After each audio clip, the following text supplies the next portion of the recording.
So, for the first panel, we have 4 people. We have Steve, who's the VP of Engineering from Bloom and Wild. If you'd like to come up. We have Michelle, who's head of people over at Phrasee. We have Simi, who is the founder of Witty Careers, who also works at Microsoft. And we also have Jia-Yan, who is the head of equities over at HSBC. So I would actually like to start with you, Simi, and I'd like to pose your question, considering your experience, especially with really to be telling a little bit about that and what we're doing, and what is diversity to you and why is it so important? Okay, I'll start off with a little intro. So I'm the founder of Witty Careers. Witty Careers is an organisation that equips BAME women with the skills to succeed in tech and gives them access to tech careers. And the reason why this is important to me is because when I started my career as a software engineer, I was always almost the only woman and always the only black person. And I thought this was a bit of a problem if we're meant to be building technology that's for a range of users. We need to kind of reflect the population we're building for. And I think it's very important to keep diversity at the core of that. Diversity is really important to me. I think not just in the way what people look like, the human aspects, also cultural as well. People come from different backgrounds. People come from different, in terms of actual academic backgrounds as well, and having all those opinions on the table, especially like in development, for example. If everyone's agreeing with each other from day one, there's something wrong. And I think everyone needs to make sure there are diverse opinions, ways to build things, not just at junior level and at execution level, but also at senior leadership level as well. So I think that's why it's a no-brainer, and it's always really fascinating to me when people ask for the business case of diversity, because it's quite obvious. Okay, and I think something we discussed before was around how do we get into this talent? How do we give them access to the opportunities? And how do we kind of end the social stigma around girls, for example, entering STEM roles? I don't know if anybody's got any viewpoints on that. It's just really important to put role models in front of young girls, because often, at primary school, you don't initially see that subject separation, but it's really in those early years, those critical years before girls choose GCSEs, that we really need to help girls understand that people like them do work in technology. I was on the YDR Women's Board, which is an organisation that helps women get from classroom to boardroom, so helping people across the whole board. And one of the pieces of research there is that girls from the ages of 11 to 14 start getting turned off, and they think that people like me just don't work in technology, despite girls outperforming boys in STEM subjects at both GCSE and A levels, but they're just not convinced that that career is for them. So it's really important to have people like us get in front of them and show that anyone can work in technology. The thing about technology is that it is pervasive, it's everywhere, and it's used to build platforms across the various different industries. But it's really important to have those conversations, and one thing I would ask of anyone here is just to talk to 3 girls and tell them what working in technology is like. And whose responsibility is that to actually give this information to those young girls?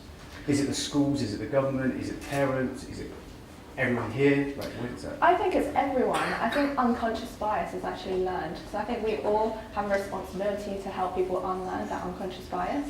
And what's really interesting is that unconscious bias is something that I learned growing up here. I was born in Shanghai, but I came here when I was 5. And in China, there's less of a bias. It's kind of more expected. It's actually very expected that women go to work. It's almost frowned upon if women don't go to work.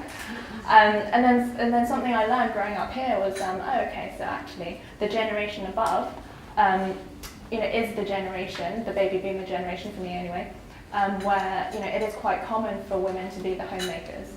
So we're in the first generation where we're experiencing that change. So there's sort of a courage that comes with that. And you talk about unconscious bias, and that takes me to something that we spoke about, Michelle, was how do you actually hire without having your conscious bias on? And sometimes how can you actually, sometimes you need to hire for women, and you've given us an example whereby you had a man and a female that were both going for the same job, and how do you decide when they're almost at exactly the same level? Yeah, I mean, it's funny, In terms of the role models and stuff, that might seem really daunting at an education level, but you spoke earlier about having them at a leadership level, and one thing we're really lucky as a business is we have a female founder. That has obviously affected our diversity stats, whether you want to admit it or not. That's part of the equation, because people see someone they can look up to in that tech field, right? She may not be doing the actual coding, but she's a woman in tech. And that's affected the bias that's endemic in our business that's probably different than other businesses. But there's all kinds of other things, and we were talking about this, Steve and I were talking about this earlier, of, I mean, how you do your job postings and how you train your team who's doing the interviews and taking, I mean, you can go as far as taking job type or names and everything off CVs. There's all kinds of things you can do to take that bias out of the process. I'm a big advocate of education. You shouldn't have to completely blind if you can educate your team and trust that you have the right people doing the interviews. But there's a lot of process that goes into that. I mean, there's tons of free online forums that you can run your job specs through, and they're probably gender coded by whoever wrote them. Make sure you're aware of those things, and if you look at it every step along the way, you're going to end up with a much more even result. And the example you spoke of, I mean, I would never positively, I don't know how you'd say that, but I mean, I have a challenge with just putting women through the process for the sake of putting women through the process, but if we get to the end and there's a man and a woman who are equally qualified, and every dream is you get to the end of the interview process and you're like, there's 3 people we really love and we don't know which one to hire, then I'm going to start putting those things in consideration, but I wouldn't do it earlier in the process, because then you're not necessarily hiring the right person for the team. You're ultimately looking for a cultural fit as well. Yeah. And if you've got 2 people and let's say gender diversity, 1 man, 1 woman, and they're both at the same level, you think technically they're both equally competent, but culturally, if you picked the woman, they would be a better fit, then pick like that. I think it's absolutely kind of, if you want to build a more diverse team, you have to take concrete steps to want to do that, which I think that's one of the ones you can really do. And how does that work with culture? Because we spoke about this again. We were saying if you're hiring for culture and you only have like a certain type of person within your team, you kind of develop a certain type of culture. Yeah. And then how do you hire for that if you're trying to be diverse? Because it sometimes can be a little bit of a difficult one to do. I think the way I try to look at it is when you are proactive in your hiring, especially earlier on when your company is forming, it means you don't have a set bias or intrinsic bias of who or what the person looks like or the person's typical background. Just through the interview process, you've identified that they have the skills, then they're the right person, rather than thinking about how everyone will fit in if you go to the bar after work. Do you know what I mean? Like, you have to actually realize who is the best for the job, not just who is like you have Best to go for beers. Exactly. You have to kind of think of it that way. I think that's more practical. The number of hiring managers I've had to coach for are they good for the job as opposed to do you want to hang out with them quality? It's human nature to a certain extent to want to be with people like you, or like oneself. And so I guess the other point here is it's never too late to start this. Yeah. So it doesn't have to start when it's small. It's like when I started Bloom and Wild, so we're a flower delivery company, and we're quite lucky. Across the company, we're a roughly 50-50 male-female split. Technology team was 10 white men between the ages of 25 and 35.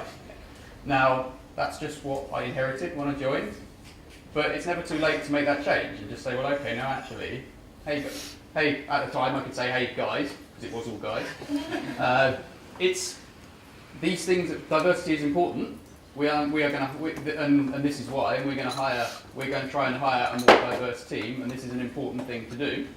And then put some of the steps that Michelle mentioned in terms of promoting that diversity, whether it's through how you do your job specs, whether it's how you interview, whether it's who you involve in the interview process as well.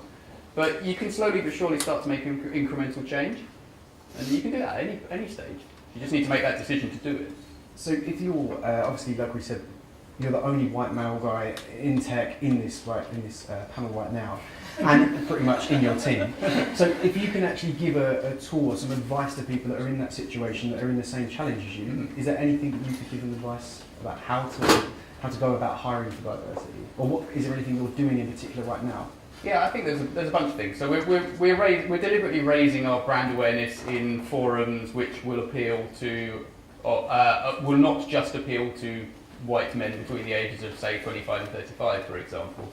When we write our job specs, we deliberately gender code them to be more feminine than masculine, as an example. And as Michelle mentioned, there's a bunch of different resources online you can run your job specs through, which will tell you whether they contain masculine or feminine coded words. We keep our job specs pretty light. We don't have a bullet point, like 20 bullet points of exactly the right kind of person that we're never going to find anyway, because research shows that men are going to look at that and go, oh, I'll just take a punt on that. I reckon I can do 10 of them. I reckon I can probably do the other 10. It's all fine. Whereas not everybody else does that. And research has shown that women, for example, will look at that and say, well, okay, no, I can't do all of those. I'll go and apply for something else. So by changing where we try and attract talent from and how we try and attract talent, it can give us a more kind of diverse talent pipeline. And if we can get a more diverse talent pipeline, chances are we're going to get more diverse people through to offer stage. And if we then, we have that kind of difficult decision. We've got 3 candidates. I'd love to have 3 candidates where I'm agonising over at the end, and I don't want them to all be 3 white men. But it's a matter of someone has to basically stand up and say, look, we are diversity is now important to us, and I think that's the first step. I would say anybody needs to do that. And Jia-Yan, we spoke about other kind of like pools of people that we can kind of target, and we spoke about mums getting back into tech, for example, or getting into jobs. And We're at HSBC, we're really excited to be working on a programme where we're going to get returners, so women who have been out of work for example, more than 2 years, and there's no upper limit on that as well. Because these women are really experienced. They've been maybe developers in the past, and just because of our existing constraints that we're not Scandinavian and we don't have childcare, unfortunately. But that means that there is an unequal playing field in the home, which does have an effect across the talent pool as to who we can access at any particular time. So we're really understanding that there is bias out there if women have been out of work for a particular period of time, and we're completely addressing that, and we're quite excited, being one of the first people to really focus a lot of effort on that. Then we can tap into that talent pool before anyone else. So And did you mention there's also other things you're doing around like the working hours and stuff if they're working? Yeah, it's all about flexible working. At HSBC we have VCs, we have cameras on all of our laptops. And we have voice over IP, we have WebEx. So all of these are really important, and we have to do that because across equities where I work, we're in 8 different locations, so it's actually impossible to be co-located. So in that sense, there isn't really as much value as having to be in the office every day. So having that technology to enable flexible working. It's really important. We do actually have that now, so it's all about taking advantage of that and making sure that the culture supports that too. Because sometimes you see in some workplaces, not HSBC, but you have the technology, but still there's that archaic, or you have to be there in the office. And Simi, with Witty Careers, what exactly are you doing to kind of get these people within your kind of like group and your community to get access to like big organisations, to startups? What kind of initiatives are you working on? Okay, so the way Witty Careers works is we collaborate with tech companies. We run inclusive events, so our events are targeted at our community who are interested in building careers in tech. Either they work in tech, they already have jobs and are interested in tech, or are just starting their career really. So it's very common for tech companies to open up their offices and ask diverse communities to run their events. But that doesn't always work in terms of the after effect or the outcome, and we always make sure before we have a partnership that the HR team is readily involved and open to recruiting from our pipeline. So it's not just a one-off activity, it's actually a collaboration and a partnership. So we run workshops which teach tech skills, whether it's mobile app development or startup skills, or like how to like an entrepreneur start a pack or start a journey. And then after that, we have a talk from the HR of the company that's hosting us to talk about the practical skills for applying for the jobs, what the interview process is like, and also the opportunity to get fast-tracked into like a phone interview from attending our event. So I think it's just something I'll just give as advice that in general, when in tech companies or when you're opening up your offices and trying to be proactive about recruiting, actually go to the event and try and talk about how to join the company. Don't just open up your office and give them the space and open the door and say, okay, you can go home now. It should be very collaborative, and just, even if you can't open up your offices and it's quite a small office, you can be proactive and go out to tech events. There's no shortage of events with diverse talents. You just have to look. Like Eventbrite is brimming with events every evening. So try and be more proactive if you're in the HR recruiting space and seek out diverse talent, because there's so much talent out there. It's just a matter of going out to find. And Michelle, you're talking about the fact you're fortunate enough to have a female founder, which obviously, as you said, is kind of been quite beneficial for you to be able to hire for females. Is there any advice you can give to people that don't have that luxury? What kind of advice could you give to people to allow to feel more comfortable and more approachable? Yeah, I mean, we're in a really lucky space where we have that female founder that has obviously affected the original set of staff. Our company overall is 60% female. Our tech team is 40% female. There's all kinds of other diversity stats we need to work on, but the gender balance is good. So there's a lot, I mean, we've talked about a lot of them already, having women in your recruitment panels. If it's a whole bunch of white men interviewing a woman, that's not necessarily the most comfortable environment. Creating that, if you do bring that talent in and you've gone to these events and we used to post jobs on Munsnet and stuff. There's lots of places where you can actively target that audience, and as Stephen was saying, have a more diverse pool that you can then work from.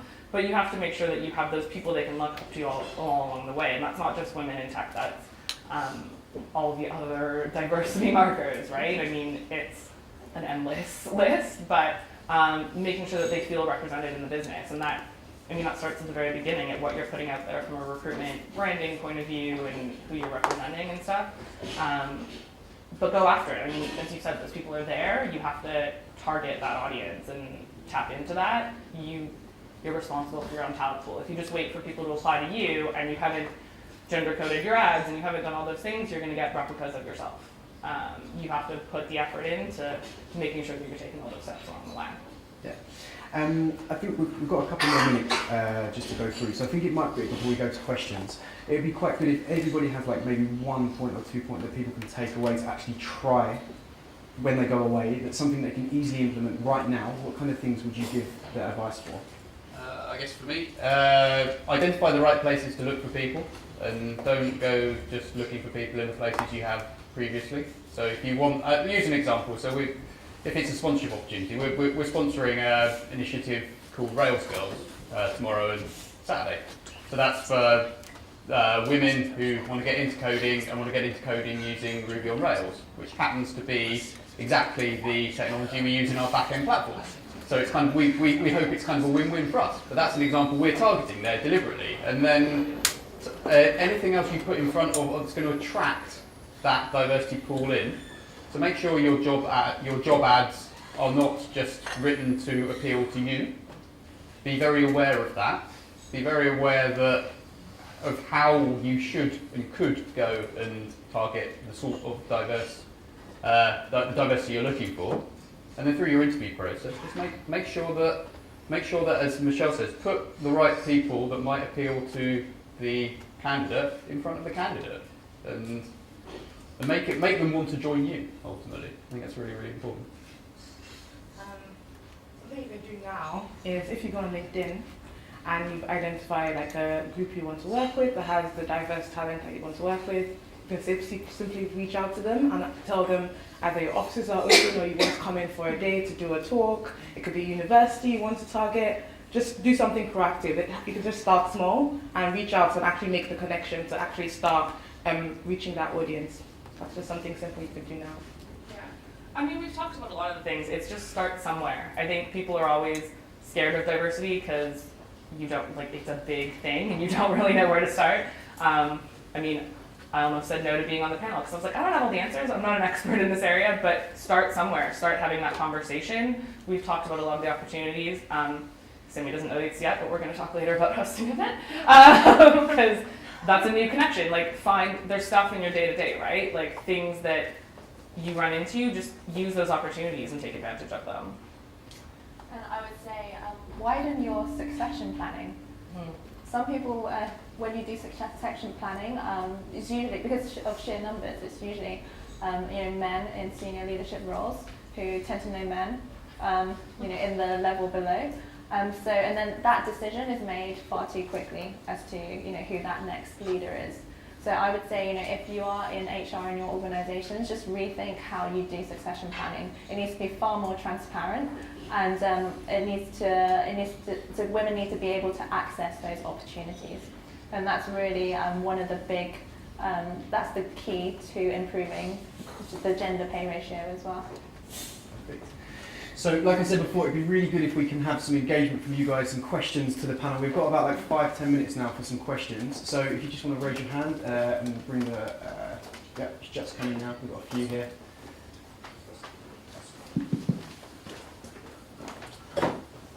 Hello, my name's Sue. I'm COO at Mumsnet. Thank you, Michelle, for the shout out. Already, that's very helpful. We are actually working on a, I think, really exciting program to recruit and then retrain returning mums as software developers. And we think there's some really exciting opportunities around the apprenticeship levy, especially for larger companies on this. So I'm just wondering what the panel think. A number of companies already kind of approached us about this and we're working, but how much do you think companies have the appetite to and are open to the idea of retraining mums, women, from scratch on this to try and help address the problem? Well, we definitely have appetite to do that. There's the stat that technology knowledge and technology skills has a 2-year half-life. So in that sense, it's actually more of a level playing field. Anyone, even women in different industries, if they want to come into technology, the opportunity is there.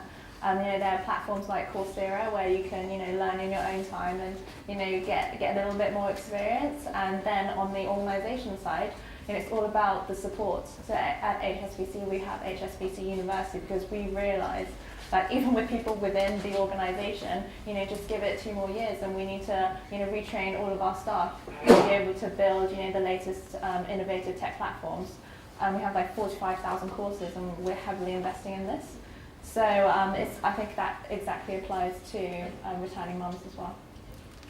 I mean, I've always worked in startups and scale-ups that are growing. The appetite is definitely not there as much. It's scary to spend time hiring someone that can't make an impact right away, for whether it's a mom or anybody. And so finding out the places you can do it, I think, is a big thing for us. The reason we have such great gender diversity stats in tech is because part of our tech team are language techs. We're an AI language company, and being AI language, you have to have diversity in the people that are coding the language, otherwise you screw up the language later.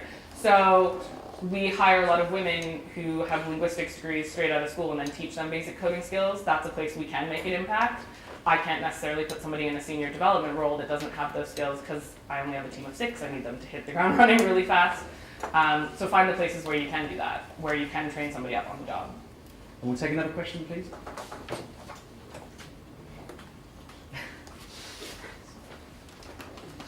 Hi there. I run a tech startup in the US that helps students find jobs via their alumni. And we've been working with companies, and we're based in Minneapolis, Minnesota. So for those of you who don't know, it's overwhelmingly white and Norwegian. And so one of the things that these companies have been struggling with, everyone realizes that diversity is good for business. But they find that when you throw maybe a person of color into an environment where it's predominantly white and male, those people tend to leave. So inclusion has really become a hot topic. I'm curious if that's the case in London, and if so, what are you guys doing to tackle it? Yeah. So I think in general, smaller companies tend to struggle the most with that because there's just much a smaller population. But I think in the bigger companies, it's getting better. So I can speak for Microsoft because I speak at Microsoft. When I joined Microsoft, it was actually the first time in my career that I'd worked with women before, because my team was always no one ever looked like me in my team. So it's quite interesting to hear that comment. I think the bigger the company is, the more likely there is to be different types of diversity, both from a neurodiversity standpoint, background, to race, to age, to gender. So I think it gets better the bigger the company is, but that doesn't say that small startups can't start hiring inclusively as well. So I think it comes down to overall company culture. If your company has an inclusive culture, then people should feel valued irrespective of who they are. And I think sometimes, what I've seen sometimes, and particularly, I mean, there's this whole thing around, there's some quite kind of bad tech cultures, and maybe this thing is more of a problem within technology because of that.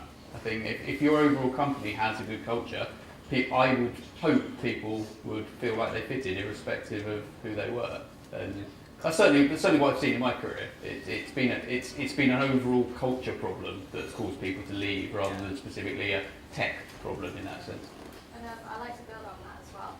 I recently met the founder of YLD, which is a startup of about 150 people.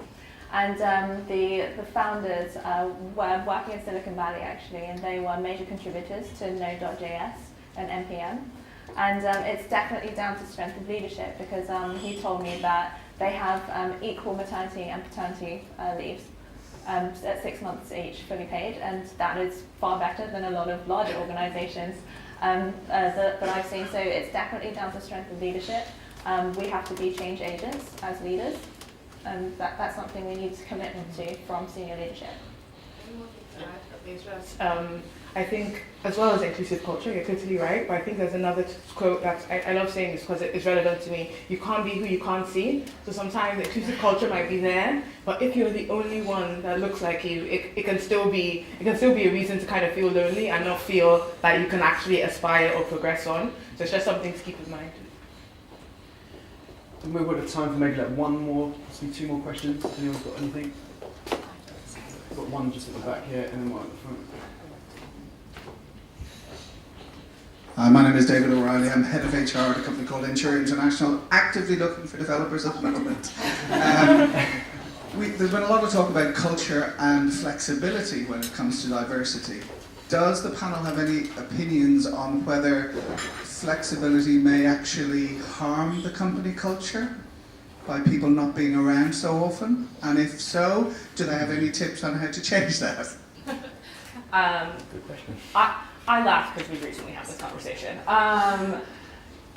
There is a fear, I think, when you're a small company, if you don't see people, you can't control them or see what they're doing. If you can create a culture where it's output and you're looking at OKRs and metrics and stuff, you can manage that better. That's obviously a transition, and there's obviously going to be managers who aren't necessarily comfortable with that. It's usually, in my past, in previous startups, it's been a management training thing, making them comfortable with that.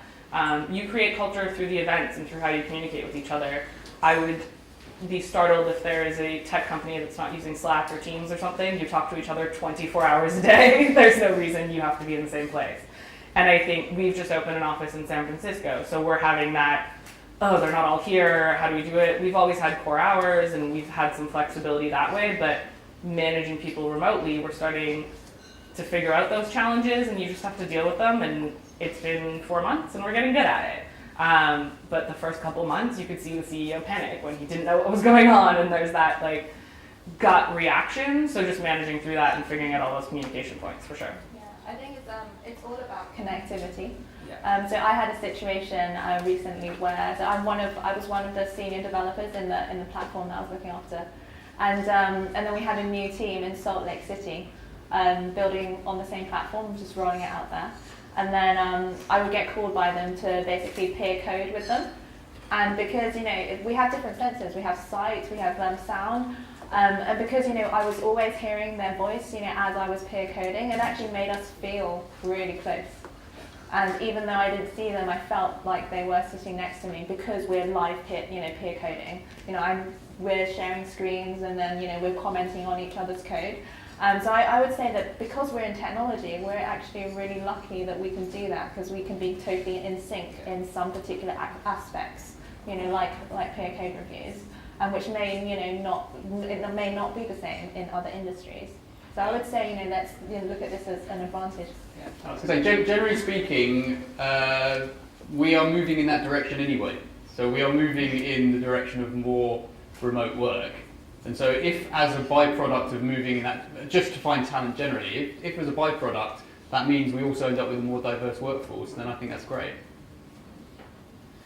So unfortunately we don't have any more time for any more questions, but I think that we've got a lot of good tools and things you could be doing right now, but I think it's also opened up potentially a new question, which is like the inclusion and support once people are there. But I'd like to say thank you very much for listening, and thank you very much to the panellists.